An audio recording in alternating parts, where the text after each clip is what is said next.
Vous avez déjà remarqué comme on n'aime pas être jugé, critiqué. Et 97% des personnes réagissent de la même façon. Ils font tout pour se fondre dans la masse, ne pas se faire remarquer et être dans la normalité, dans la moyenne. Mais vous savez, c'est un petit peu comme à l'école. Qu'est-ce que c'est que la moyenne? Allez, petit cours de maths. Si un élève a 20 et un autre 0, alors la moyenne, elle est de 10. Si tu as 10, alors tu es dans la moyenne. Et la grande majorité des personnes recherchent cette moyenne, histoire de ne pas se faire remarquer. Et si vous regardez bien, cette même majorité n'est pas pleinement satisfaite de leur niveau de vie, de leur niveau de bonheur. Et ce n'est pas simplement lié à l'argent. Ça touche aussi leurs relations, leur famille, leur travail, bien évidemment. Parce que tu peux très bien gagner ta vie en faisant un métier qui ne te plaît pas. Mais quelle galère! C'est le fameux mal pour un bien. Mais quand le mal est plus grand que le bien, quelle vie, les amis, quelle vie! Mais toi, qu'est-ce que tu veux dans la vie? Si c'est d'être heureux, alors tu es au bon endroit et au bon moment. Chercher à tout contrôler, en particulier les réactions des autres, au regard de ce que tu fais, c'est une vraie connerie. C'est réagir en fonction des autres, pour leur faire plaisir. Stupide.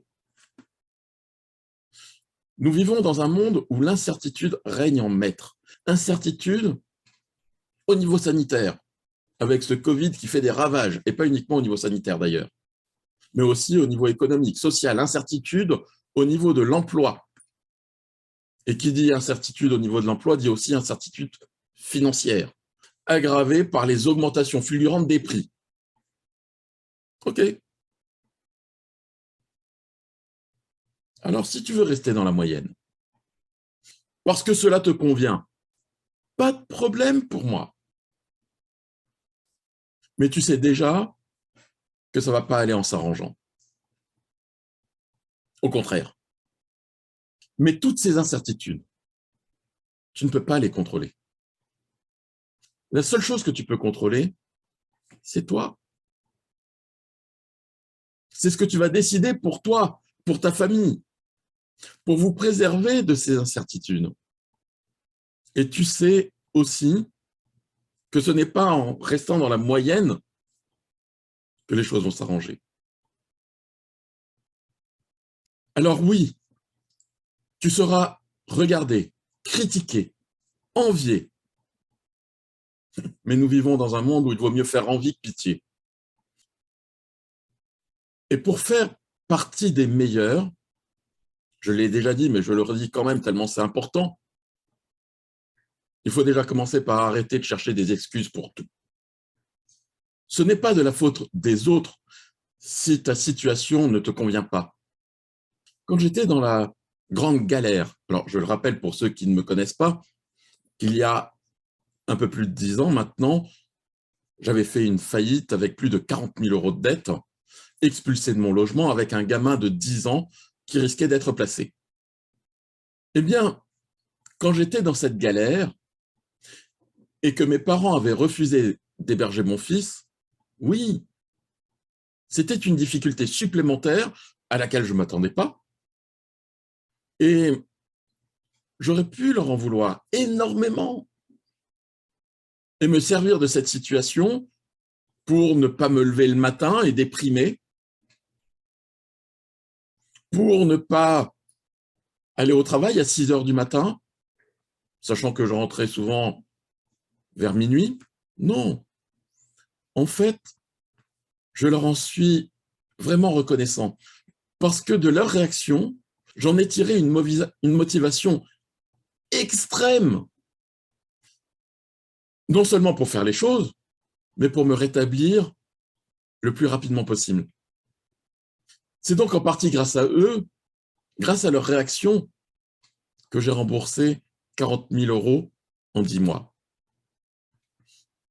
Et je vous assure que ce n'était pas facile, que c'était même très compliqué.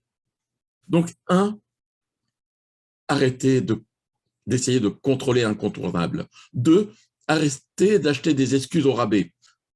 Et puis, comme on dit, jamais 203, sois convaincu que tu es le seul garant de ta vie. Et oui, on va jouer un petit peu les Kipling. Tu seras jugé, mon fils. C'est inévitable. Observer et critiquer. Et tu seras sensible à ces remarques. C'est normal, c'est humain, à moins d'être un sociopathe. Quand j'ai exprimé mon intention de rembourser mes dettes en 6 mois, on m'a traité de fou.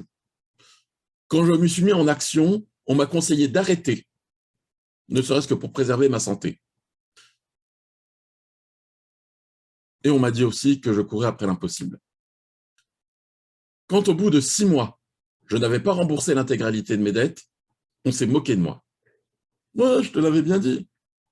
Quand au bout de 10 mois, je m'achetais une voiture neuve, là, on m'a dit que j'avais beaucoup de chance.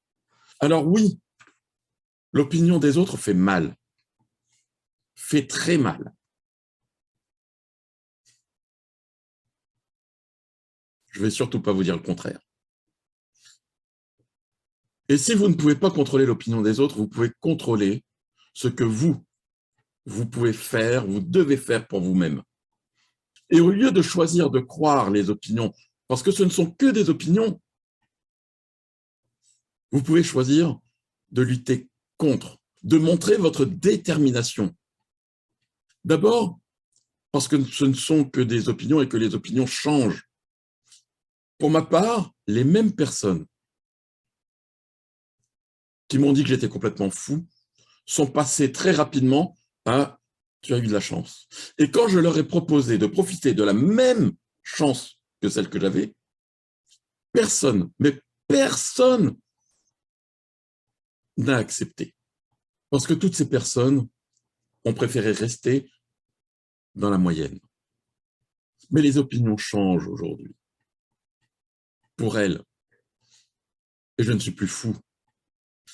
Et certaines même ont compris que non seulement je n'étais pas fou, mais que j'étais surtout quelqu'un de déterminé à réussir. Déterminé. Oui, vous devez l'être. Parce que vous êtes le seul garant de votre vie.